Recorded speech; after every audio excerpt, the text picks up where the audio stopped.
been moved and seconded to approve the financials. All those in favor say aye. Aye. Opposed? All right. No public patron concerns. Administrative reports. Dr. Myers. All righty. I've got 7 items to talk to you about real fast about tonight. Number 1, concession stand and restroom is up and rolling. I was down there because it's the first time it's officially being used tonight. Walked in there. The kids are working away. And, I mean, the space is bigger than you realize. Once you get in there, everything's all sorts of space. Within that, it's going well. Pretty much the substantial completion time is come and gone. There's like 4 things left to do. We won't make final payment until these things are done. Signage needs to be installed. The baby changing station needs to be changed out in the men's, I think it is. Drain spouts are not in yet, and the door to the west of the concession stand is swelling. His name is Curtis. Nope, his name is Garrett. Was telling me, so we're waiting for those things to be done before we do the final payment. Security camera upgrade project is underway. This got started back in March, and so we've got originally 2 bids from 2 different companies, and it's pretty big disparity in the bids. You know, one's quite a bit cheaper than the other one, enough so that it makes me go, huh? Because the first thing you always want to look at are the numbers. And so Julie's, this is the first major project that she's running as our new tech director. And so pushing back, saying we want it in writing that whatever you do will translate to what we currently have, the current system. And so, of course, they're salespeople. They want us to do it. Let's go. I said, nope. We'll get it in October. We're okay. We'll get it done in the right time. The referencing we did with other districts, the company that's got the better bid at this point, very responsive, comes out and works on things quickly. It sounds good. But we don't want to have to buy a Toyota and all of a sudden we've got a Ford and try to put the engine in. We've got to pay for other things as well. So slowly but surely. Display message board project. This is the pre-K-12 project that I've thrown to the principals and to Garrett right out here. We're going to put in a display board, double-sided. It's to ensure yet one more form of communication, asynchronous communication. If you remember, this has been in the works for like 2 years. The city said, nope, we can't sell it. We can't do it with you because you won't say Merry Christmas. And then they said, nope, we won't sell it to you. So I created a timeline, and I want it done before Christmas, before we're out of school on Christmas, because what will the first message be on that board? Merry Christmas. Merry Christmas. Darn tootin' it will be. Cardiac emergency response plan. This is new law that went into play this last year. The nurses are heading this up for us. I hope to have something for you to codify by, if not the next meeting, the November meeting. We've got the pieces and parts. We're just wanting to make it useful, because if you follow what KASB put out, it's like 15 pages. And in the event of an emergency, I don't think I need to say, Ryan, go to page 8. Wait, go back to page 6. I mean, it needs to be easy. Nurses are taking care of that. They're doing a good job. The Longhorn Festival is coming up. It's right around the corner, September 18. Big event. Over 700 people have come to this thing in the past. One slight difference, it'll be inside the football fencing, outside the field, but inside the fencing, because we always have a bunch of young men who want to go play football in the ditch, and nobody has gone out onto whatever that road is called, but we're going to avoid it. We're going to put a fence between them and the cars. We'll have food trucks. Wheatland is no longer doing the cookout for us. Tyler's heading this up for us, doing a nice job with it. KASB annual conference is coming up November 15 through 17 in Wichita. When they have it in Wichita, I think we need to embrace it. Robin and I will start, we're going to pour steak sauce on you pretty soon and start calling you up and say, hey, Casey, do you want to go? Jill, you want to go? Sean, you want to go? So look on your calendar, please, number 15 through 17. Love to take several members. Last item, we're just doing an open invite on these anymore. The launching the first Soup of the Soup event is this Thursday at 11:30 in this room.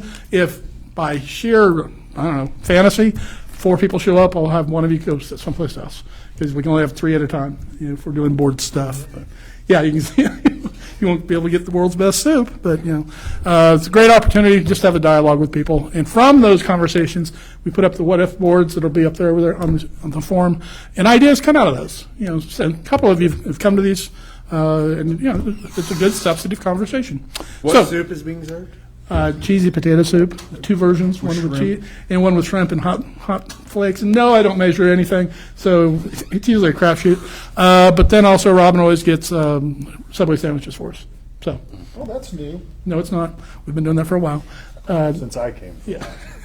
So 11:30 Thursday. Come on in if you'd like. That's my report, Mr. Jones. All right.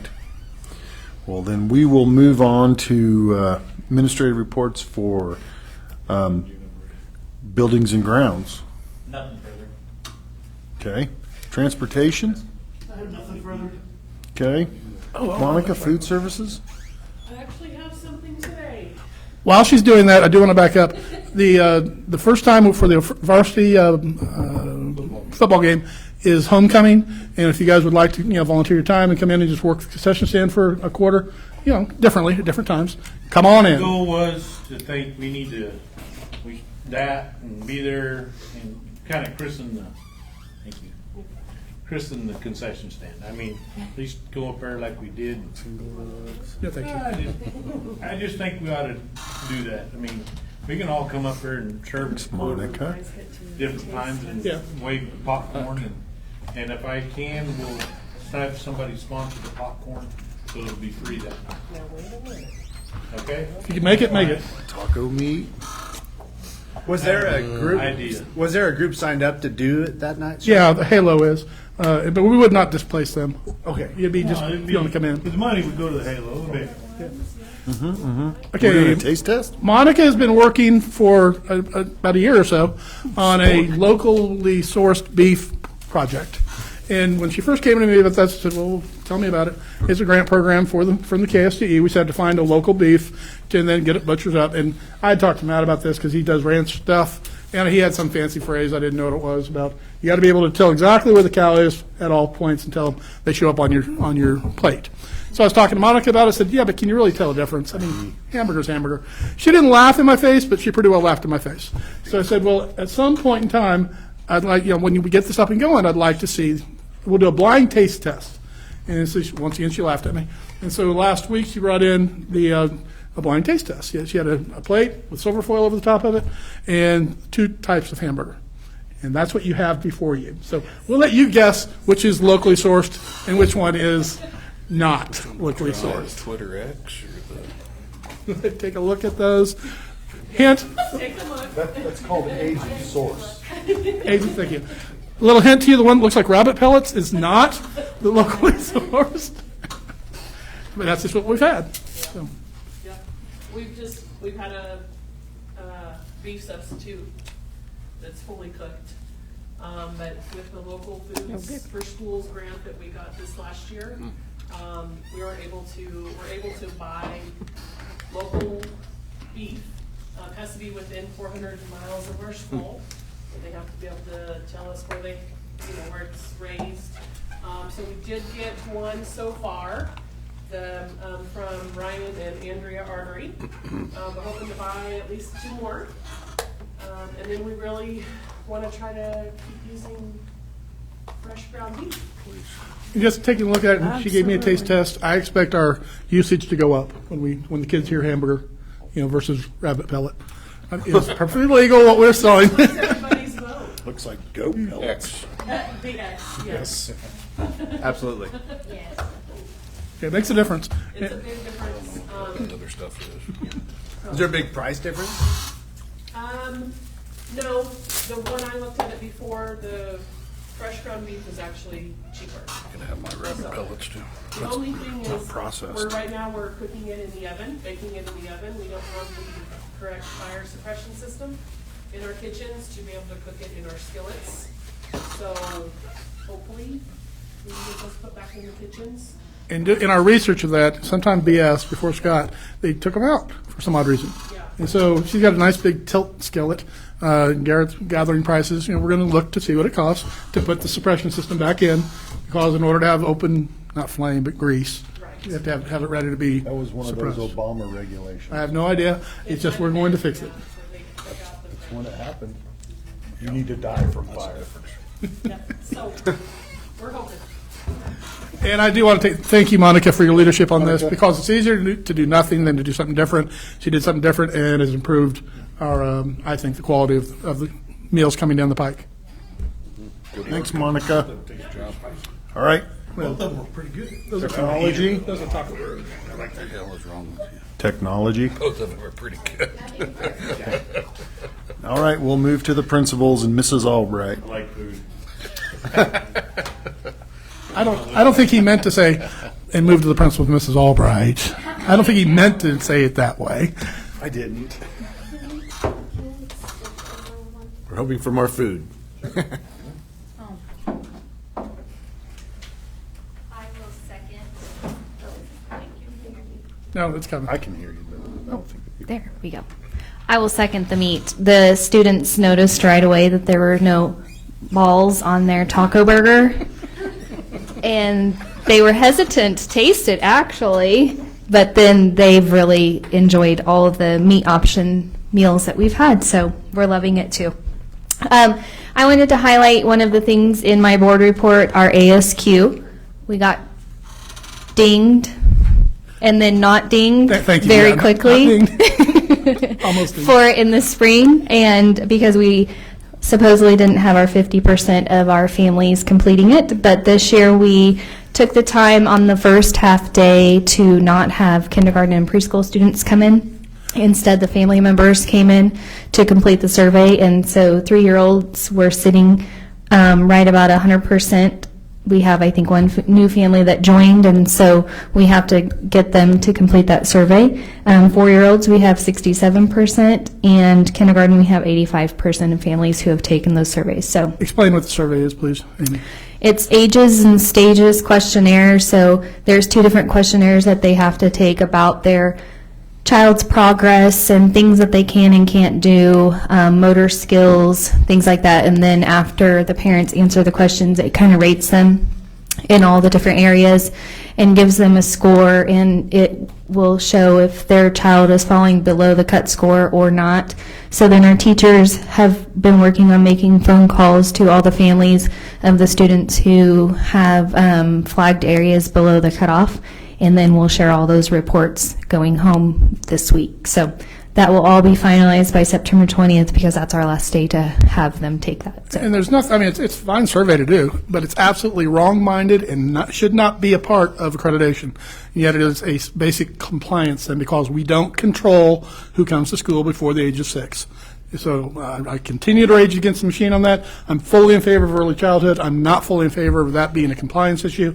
And if you don't hit it, now you're on the naughty list, accredited with conditions.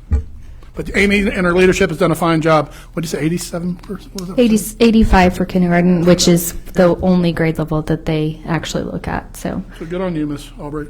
Yep, and then I also wanted to talk about letters training. This is one of the other things that's going to be required in 2028 for our teachers to renew their teaching license.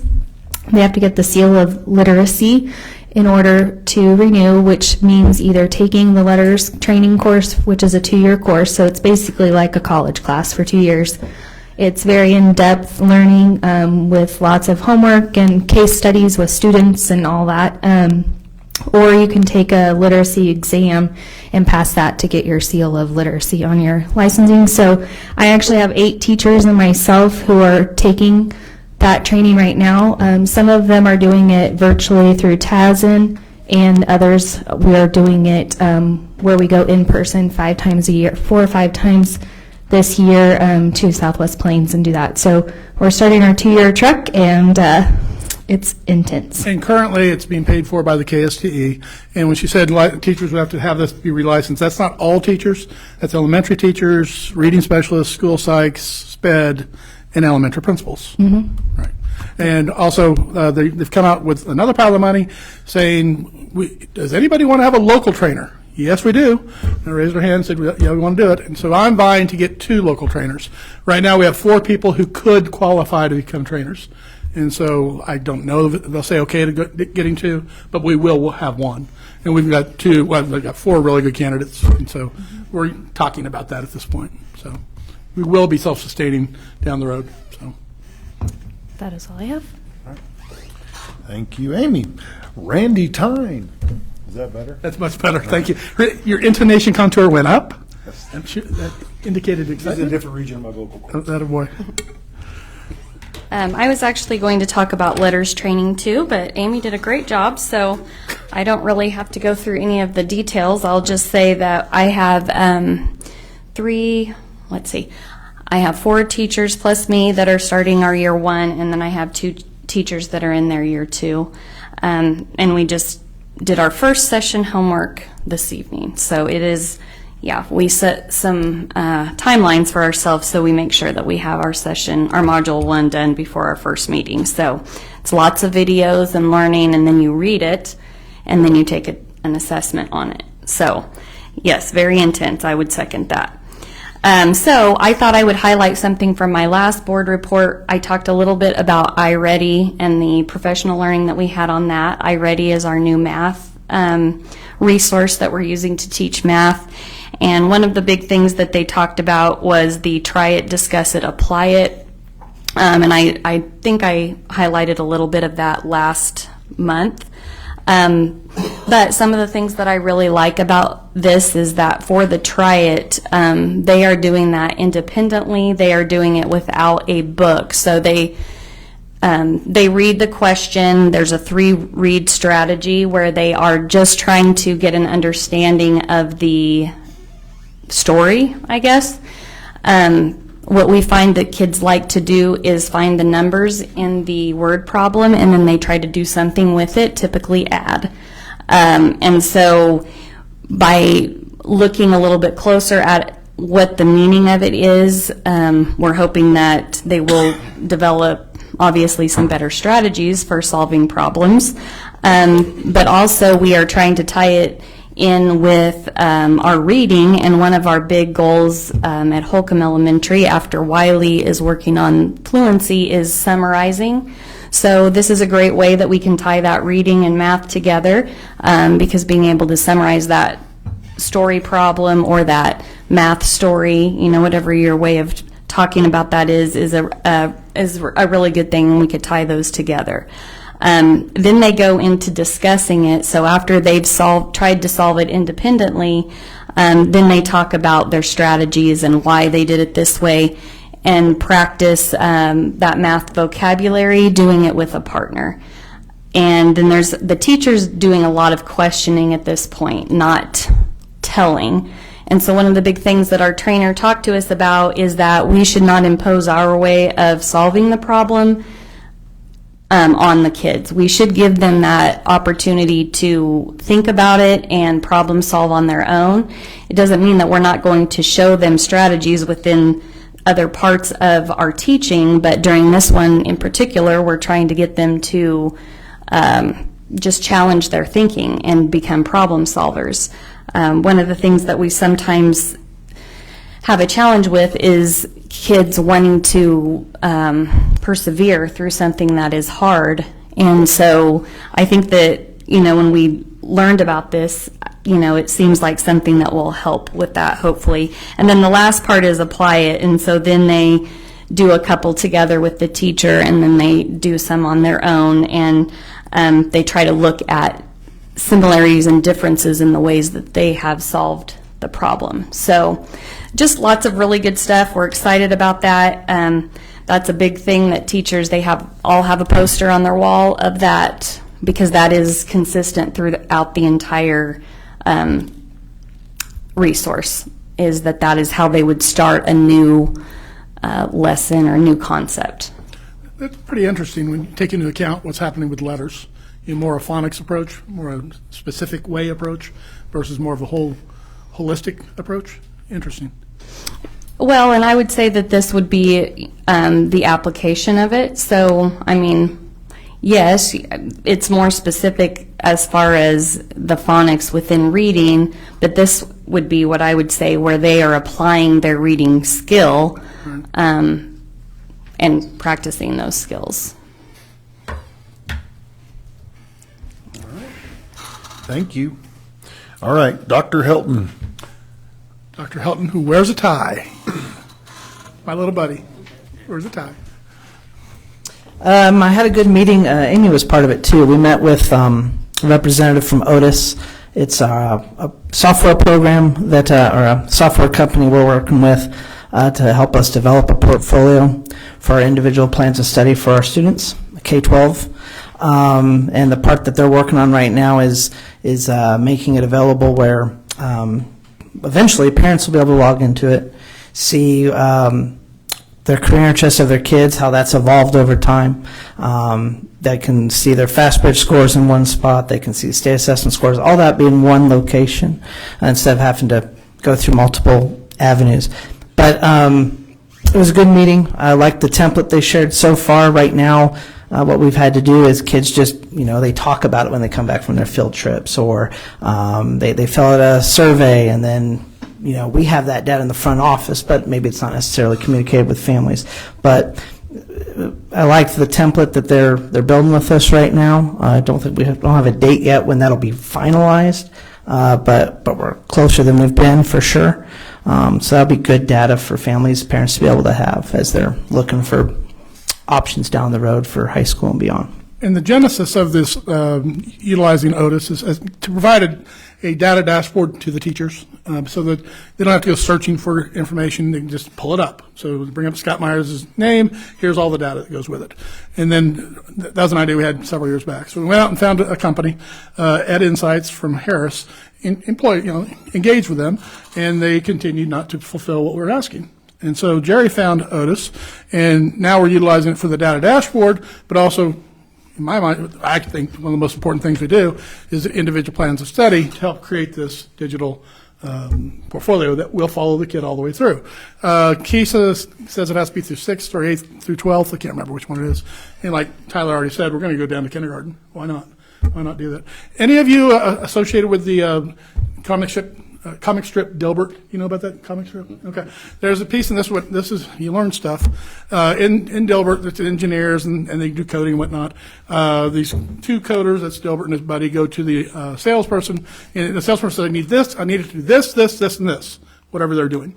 And Dilbert says, if you do that, that breaks the second law of thermodynamics, the world will explode. And so the salesman says, so you'll have it by Tuesday? Well, that's what we discovered with this Harris group. They could do anything we wanted. They weren't doing any of it. So we said, no, we're not going to just beat our head against the wall. Found this other group, and now they are responding. So Yeah, they're very quick with their feedback, and their product. So it's been encouraging. Yeah. So thank you. Thank you. All right, Jerry Johnson.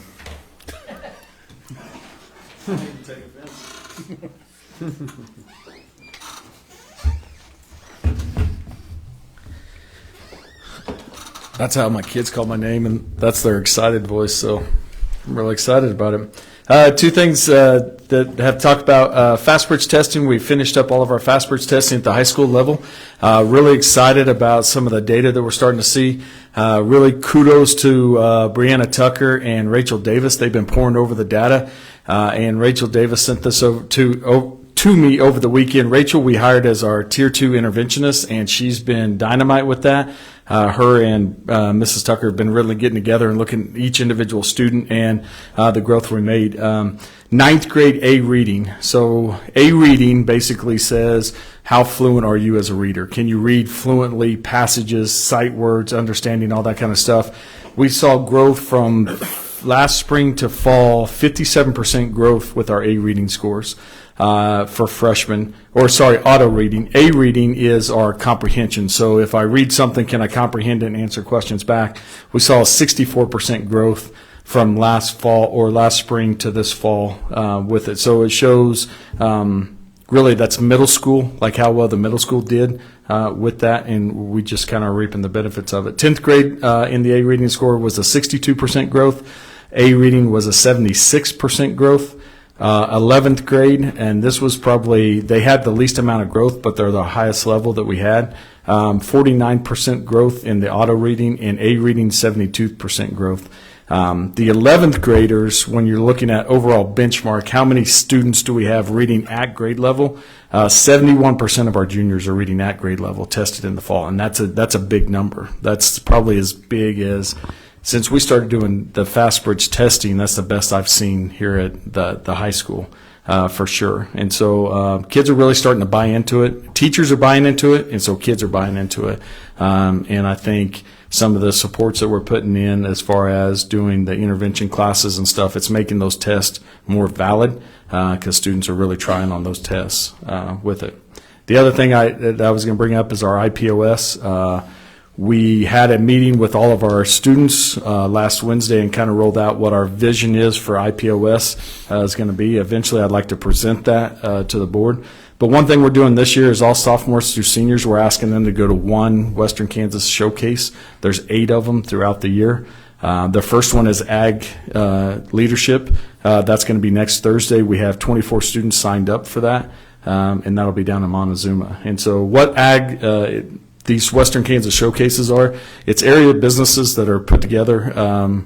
Joe Cole's kind of helped founded this through the Economic Western Kansas Coalition, and they're getting area businesses to come in and present what jobs do they have out here out west, trying to keep our local graduates local so when they go. And so the idea behind it is if you can get them interested in what some of these jobs are, maybe you can build some internships off of them, and then maybe you can keep these graduates local. And so the idea we're having this year is all the sophomores through seniors can go to one, have to go to at least one picket. There's 8 different showcases with different careers.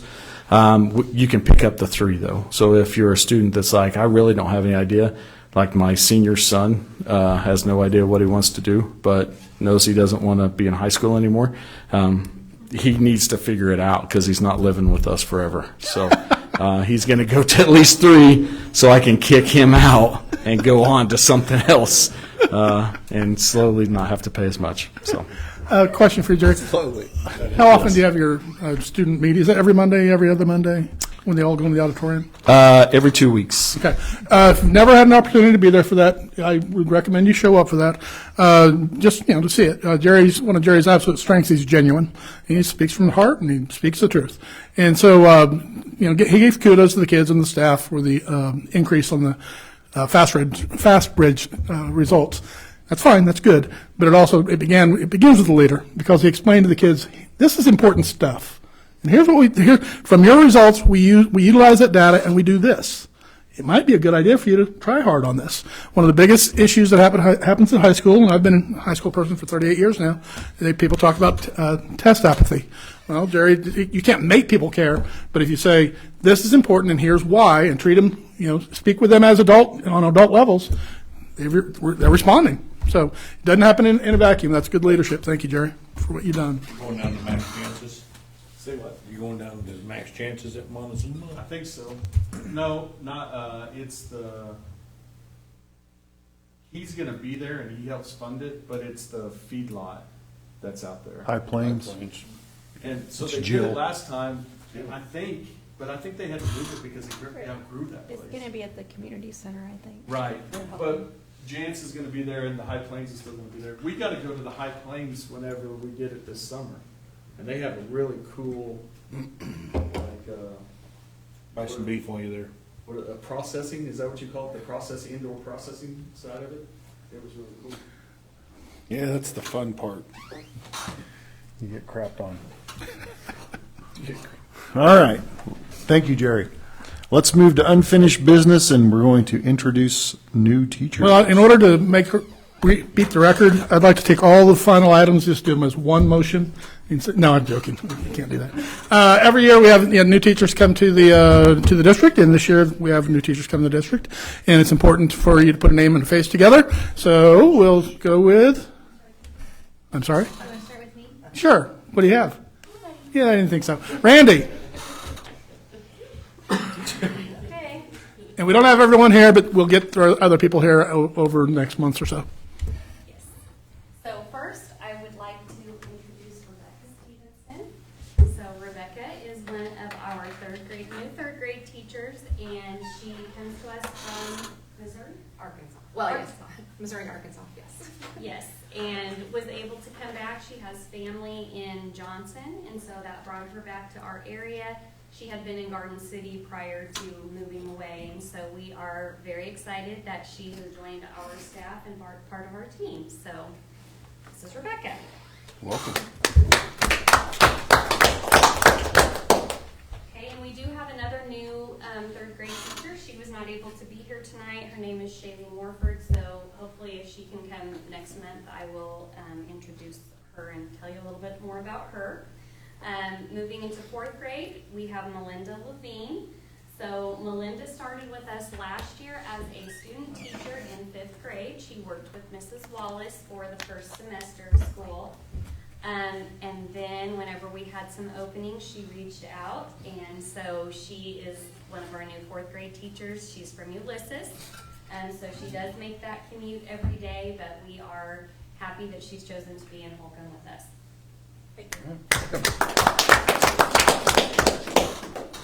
And then we have James Amasi, and James gets the award for coming from the farthest.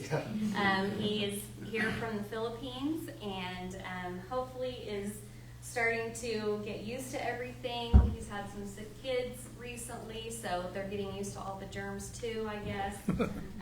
But he is teaching 5th grade math and science this year, and has previous experience teaching math, or is it all subjects? Math, science, and all subjects. Yeah, pretty much all subjects. But it is experience in 5th grade, so we are very happy to have him here with us, and that his family was able to come with him. And he's a good line judge, too, in volleyball. Yeah. No complaints. He didn't miss it.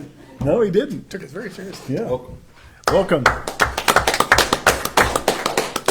And then I do have one other new 5th grade teacher, and she was unable to be here due to a death in the family, so I'm hoping that he'll be able to be here next month, but he is teaching 5th grade, ELA, and social studies. Tyler. I have 3, but they're not in attendance, so I'll speak for them in absentia, I guess. First, Brett Novak. He just got back from the field trip, so I'm guessing he's probably at home sleeping already. It's a long drive to the state fair and back in one day. But he is teaching middle school art for us. He's got some great ideas to bring back our art club. It's kind of been defunct for a couple of years, so he's really excited about that. We're excited to have him too. And then second, Roxanne Durpo. She's also here from the Philippines. She is not here. This time is sacred for her. Philippines is 12 hours ahead, so every night from 7 till 8:30, she's Zooming with her family right before they go to school and start their day. So she's not here so she can see them for the 1 or 2 hours a day she gets to see them. But she is teaching 6th grade science. She's very positive, very excited about her new role. She's also taken on a tech lab, which will be fun. She's got some good ideas as well.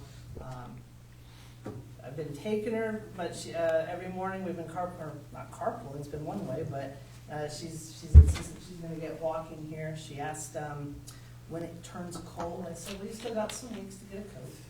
But she's fun. And staff's really warming up there as well. And the third is Guadalupe Hernandez. She is our new band instructor. She's learning what it's like to have a large class in 6th grade. I don't know what she had at Deerfield. She has 52 in her current 6th grade band class, and it's huge. That's awesome. Yeah, it's a testament to John Nathaniel's legacy, and we just hope to continue and sustain that. But we're glad to have her here as well. And our student teacher, who's here? Oh, Jerry. Mrs. Mack is our student teacher. We don't have any, teachers, but Mrs. Mack is joining us this semester for 6 weeks at the high school and middle school, correct? And then we'll move down to the elementary to finish out this semester. I've witnessed her a couple different times. She's starting to take the classroom over by herself almost, doing some split sessions. She's doing a really good job.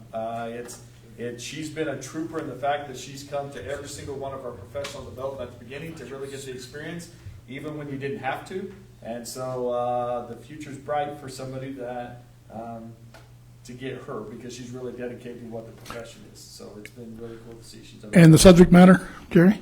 choir. Choir. Very good. Welcome. Welcome. Where are you from? Long way. Welcome home. Didn't know that. I'm sorry. Sorry. All right. Welcome to all of you. And people in attendance, you're welcome to stay if you want to. It just gets better and better. It's really exciting. If you need to leave, I understand completely. So take your exit if you'd like. Not that we'll write your name down. All right. We're going to move to the Memorandum of Understanding with G cubed. All right, as you know, we've been working on this expansion of the welding program in concert with Garden City Community College. But a piece of that work is, it just makes sense, good fences make good neighbors, to have a memorandum of understanding between the two entities. It talks about, fiscal upfront cost, who provides how much money for what, insurances, repairs. It's a 2-year agreement, all that kind of good stuff. Ryan had put together or slapped down something as a potential MOU. I read it. Looked fine to me, made an adjustment here and there, sent it back. Yep, it's all good. I said, well, I've got to send it to our lawyer. So I sent it to our lawyer. And our lawyer demurred. He said, since I represent both entities, it's a conflict of interest if I were to rule on this. But if I were to receive a joint request for review from both entities, then I can do it. So we put it together. President Jones signed the letter that we had. Ryan had his person sign it, sent it in. We've not heard anything back yet. But in order to move forward on this, you have before you a potential motion you could use, if you'd like, basically saying contingent upon approval by the lawyer, we can move forward. That way we don't have to back up, we don't have to wait, we can hit the ground running. Let's say it comes next week, then we move forward with all, because this work needs to be done. We're talking about moving bays and doing exhaust, electrical work, the whole 9 yards. So every month that goes by is a month we're not getting it done. From your perspective, Ryan, anything else to add to that? No, I think that pretty well summarizes it. We've gone through and done a couple different walkthroughs, we validated prices, and feel like we have everything in place there to proceed once the MOU is We just need the MOU completed. So if you're comfortable, and I'm perfectly comfortable with this motion, if someone would make that'd be great, Mr. Jones. I recommend it. Second. All right. Sean and Curtis. Been moved and seconded to approve the MOU with Garden City Community College for the proposed joint welding program. Contingent upon law review. Lawyer approval. Lawyer approval. Yeah. Okay. All those in favor say aye. Aye. Opposed. All right.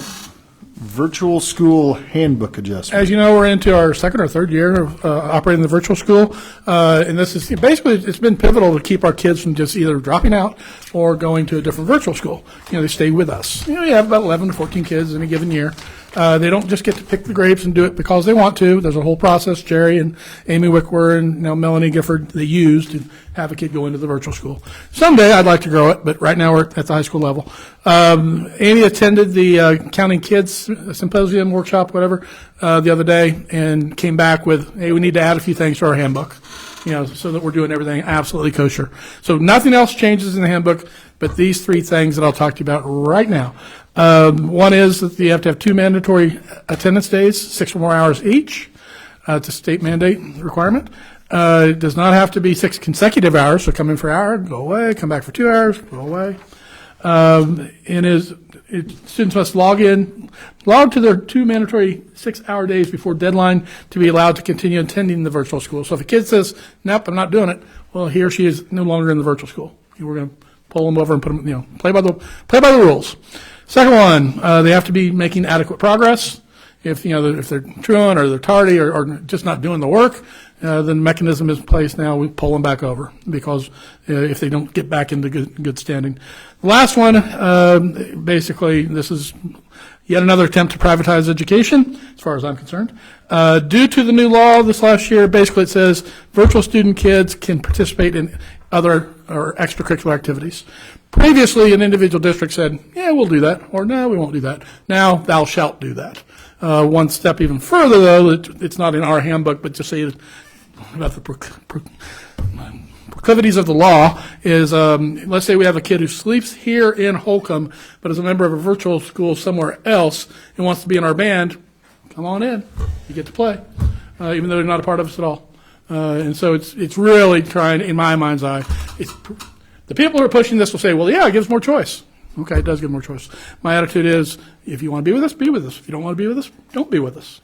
Go that way. Playing a virtual go do that. So anyway, this means they can participate in our activities. So in order to make all this true, we need to have someone make the motion to adjust the handbook with the information that was presented. So if they wanted to be like on the basketball team, they would have to physically be here to be on the basketball team, right? You'd think so. Tim Tebow rule. You'd think Florida. logically. I mean, but the point is, Ryan, yeah, a person could be sleeping here is not a part of us. It's a part of Kansas Community Academy, KCA or whatever, which is through Elkhart. Yeah, they can play. Now, we can't hold them accountable any different way. And we also don't have to give them any special rules. I mean, they have to pass 5 previous classes, the KSHA rules. But yeah, it's poly oxen free. As long as they, yeah. Maybe that's down the pike. I want to play virtually. Right. So, Ryan, Tim Tebow was down there in Florida. He was homeschooled. He was homeschooled. But he was really good at football. Yeah, kind of semi-good. At college level. Heisman type. So I need a motion. I'll make a motion to add the changes to the handbook as presented. Casey Second. and Ryan Schreiber. Moved and seconded to approve the changes to the virtual school as presented. All those in favor say aye. Aye. Opposed? All right. New business. Review the HRC budget. Although we have no authority over the HRC budget, we do serve as our taxing entity. So in order to make their budget a reality, it's incumbent upon, well, the law says the board has to take action on it to approve of their budget. I guess if you chose not to, they wouldn't have a budget. They, at one point in time, thought they were going to exceed the RNR, but in the end, they did not. They did not, so they're able to take care of it prior to tonight. They're proposing a budget of 4.6 mils, which runs in concert with what they've done in the past. They have a total budget of $1.782 million. $968,000 of that is from carryover, so the new revenue is $813,000 in change.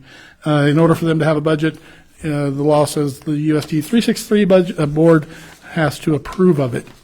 Nothing says you have to, but if you don't approve it, they don't have a budget. I recommend you approve the budget, the HRC budget. I'd make that recommendation. Second. Ryan, Ruda, and Jill. It's been moved and seconded to approve the 2024-25 Holcomb Rec Commission budget. All those in favor say aye. Aye. Opposed? So really, if we were like to not approve it, they would have no budget. Well, they'd have another choice. They'd go to the city. They can't be their own taxing entity. You can be the city, or they just, this district chose to, chose to do it this way. Just who the money passes to. The entity that goes to Yeah. the taxation, yeah. All right. Well, we'll move to District Site Council. All righty, this is an adjustment taking place this year. Years previous, we've done 4 separate site councils, at the different buildings. Well, we've been pushing real hard for the last several years to do a true pre-K-12 systemic approach to things. And so it makes sense to bring this together as one group. And so that's what we're going to do.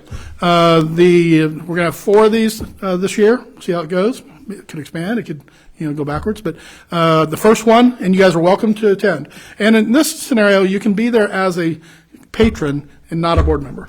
And so, I could have all 7 of you there, because you won't get to vote or anything like that. You just have to be a patron.